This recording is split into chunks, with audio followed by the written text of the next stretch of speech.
Tough talk today from Canada's premiers over what many are calling a national crisis. Almost 1,200 Aboriginal women and girls have been killed or gone missing over the past 3 decades. So far, no one has convinced the Prime Minister to call a national inquiry. Our Ross Lord is in Charlottetown, where the premiers say something needs to be done. Ross? Eric, the premiers and Aboriginal leaders are not only repeating their call for a national inquiry, they're also turning up the heat on the Prime Minister, who they say has put them on ignore.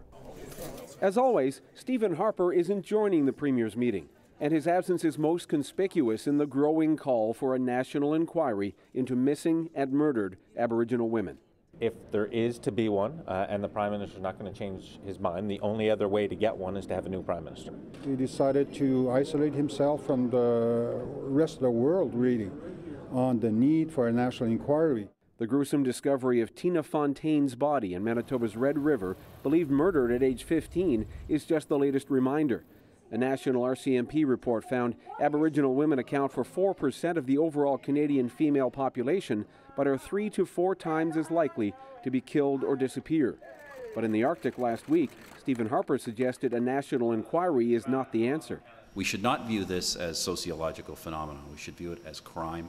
It is crime against innocent people, and it needs to be addressed as such. A statement that leaves the leader of the Native Women's Association exasperated.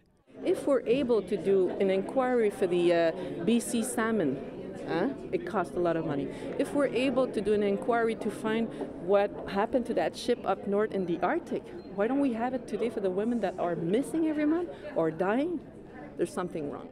If the feds don't come around, she says her group will try another avenue.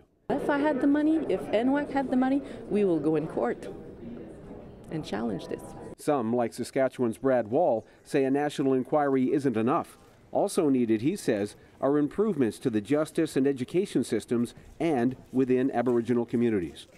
Great responsibility, I'll say, on the part of First Nations leadership, right at the grassroots, right in the homes across this country. It's got to start there. As the language gets edgier, there's talk now of the provinces tackling the issue by themselves without the Prime Minister or the feds.